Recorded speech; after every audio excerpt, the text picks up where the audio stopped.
Hello, and welcome to another episode of The End of the Search. This one I call it Opportunities Are Not Scarce, Only Distractions. Okay, what do I mean by that?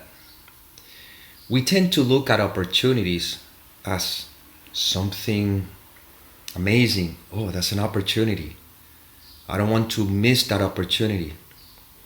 But you see, when you forget who you are, completely lose sight of who you are, and believe you're a separate entity, the word opportunities seems to make sense. And then you want to be prepared for that opportunity. But when you know who you are, the word opportunity disappears. Because you are wholeness, you don't need an opportunity for anything to happen. You know that whatever is needed at each moment is already given to you. Right now, you're breathing. That's what you need for this moment to stay alive. You don't need to look for an opportunity to breathe because that is given. But when we believe we're a separate entity, now we believe that there are things that we want, stuff that we need to chase, and we need to make sure you have the right opportunity to get those things, because again, in the end, all the things that I think I want and I want to chase, they're going to make me happy.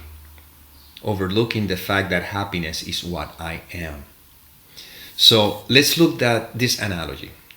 Imagine that this hand had a brain, could think on its own, and forgets that it is attached to the body, which is wholeness, and also forget that is one or part with the other hand, because this other hand is also attached to the body, you see. But this hand, having a brain, believes that it's on its own, and now it needs to pick up something that is very heavy, but it cannot do it on its own. It needs this other hand. But this other hand happens to be on the lap, so you cannot see it. So it's looking for the right opportunity. So hopefully, to pick up that particular object, once this other hand kind of shows up, this hand takes that opportunity and says, wait, come on, let's go. Let's pick that thing up right now before you leave and go back to the lap. You see, that is totally ridiculous. Because if there's something that needs to be picked up, then this other hand will show up as well automatically in order to pick that up for the benefit of the whole. Do you follow? Well, when I believe that I'm a separate entity, and I begin to believe everything that, I need to have $1 million in the bank account, because what I have in the bank account, which is enough for right now, is not enough. I need to have more. That's a thought. That's a belief. And now I begin to believe in this thing called opportunities. Oh man, I have an opportunity. If I have an opportunity to make the $1 million, man, I'm gonna feel. And then I try to strategize and all this stuff. Fear. What I need, and we call it growth. When in reality, it's just basically the fear underneath motivating that, because I am never enough. I forget that I'm wholeness, but because I feel that I'm separate, I'm not enough. I need to do things. I need to get more. I need to compare myself. You see, it's like the hand forgetting that its hand is trying to compare itself not with this shoulder. And he says, okay, wait a minute. What do I need to do in order to be better than this shoulder? Or what do I need to do in order to, all that kinds of stuff, to try to continue believing that it is a separate entity, and whatever needs to be done is to make sure that it can somehow serve this entity, to make sure that I don't lose the daily bread or whatever, not realizing that the whole body is part of it. And if you need to pick something, the other part will show up on its own. And if it needs to move from here to there, the whole mechanism, it'll move automatically without the help of this hand. This hand is just part of the whole. All you need to do is withdraw the attention from the belief that I'm this separate hand, and come to the realization that I am. And that I am includes the body, this hand, all the extremities, and everything that has to do with what I am. See? So when you know the fact that you are the I am, there's no need for opportunities, because everything appears when it's supposed to, in order to serve wholeness in this moment, which is the only one that there is. You see? So when all the beliefs are seen through, then I see that is the most natural thing. Everything happens organically the way it's supposed to happen, and I don't get surprised when all of a sudden I need something, and let's say we call them synchronicities or whatever, shows up to help me with that. I go, yeah, of course, that's the way life is, and I am life. You see? So now this idea of opportunities, they no longer distract me. It's just part of, if I need the next breath, there it is. I don't even think about it. Well, if I need money for something that's, whatever the case may be, the money will appear however it's supposed to appear. If I need attention to a particular health issue, whatever, the attention, everything will appear the way it's supposed to appear. If I need to be in the company of someone for whatever the reason is, the company will appear the way it's supposed to appear.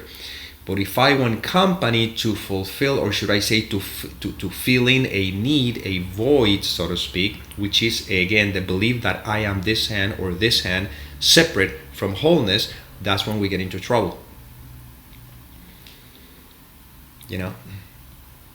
When I think that I need all these things, so to speak, in order to feel a void, because I believe I'm a separate entity, all I find myself is pretending that I am this hand separate from wholeness, and now struggling and fearful. Man, I gotta pick that up, but I don't know. I need to make sure that I can have this other hand shows up at any time, so I gotta keep a watch on this thing. I gotta watch. I gotta stay. And not only that, I'm afraid that what if the left leg is gonna it takes this other hand and takes it away from me, so now I have to compete with the left leg. I have to make sure that the left leg doesn't know that I want this hand, because if again, you see this, it may sound ridiculous, but that's how we do with life. I gotta make sure that I have all my eggs in one basket, or in different basket, how they may say, just in case. But in reality, all I need to know is that I am, and resting in the I am, just watching how life is unfolding. And if I need to pick something up, believe me that the other hand is going to show up, because it's not needed right now. What's the point of keeping the hand over there? Stay there. And the other, stay there. And this one goes, why? Because I may need you, but you don't need me right now. Yeah, but just in case. But what are you talking about? You see, this hand is where it needs to be. And this one is trusting that I am one with wholeness, and hey, I want to pick that up. Oh, there you go. You see? Shows up on its own. You don't have to do anything about it. Well, in the world of appearances, if something needs to be done, I trust that the inspiration, call it a thought, the energy to do that in that moment will show up. And if I need help, also the help will show up on its own, or I may have the inspiration, not me, but the inspiration will come through of a thought that suggests, make this phone call this person. See how it unfolds on its own, so simply. But I have to be conscious that I have exactly what I have, I am exactly where I'm supposed to be, and I am with or without whom I'm supposed to or not to be in each moment, in the same way that I am breathing the right amount of air that I have to breathe, and that everything is unfolding exactly as it is. And again, once that is clearly seen, opportunities are just part of life. I don't even call them opportunities. I call them, life taking care of itself. You see? That's why the attention here, if I'm going to use that word, is always going back to presence. Rest in presence. That's it. These videos are not about how to do, what to do, or no. These videos is about recognizing the fact that I am. And in the I amness, just watch how life is unfolding. Because it's doing it anyway. Without the content of the mind suggesting this should be like this or should not be like that, you are happy, you're free, you're at peace. And that's how you experience the peace that surpasses all understanding. And you also see by direct experience how life takes care of life. And you are life. You are that. And there's nothing else that needs to be done. Just see how life itself is done. And well, this is inspiration that came through. I hope it served. And as always, may peace permeate the mind so that love can become evident.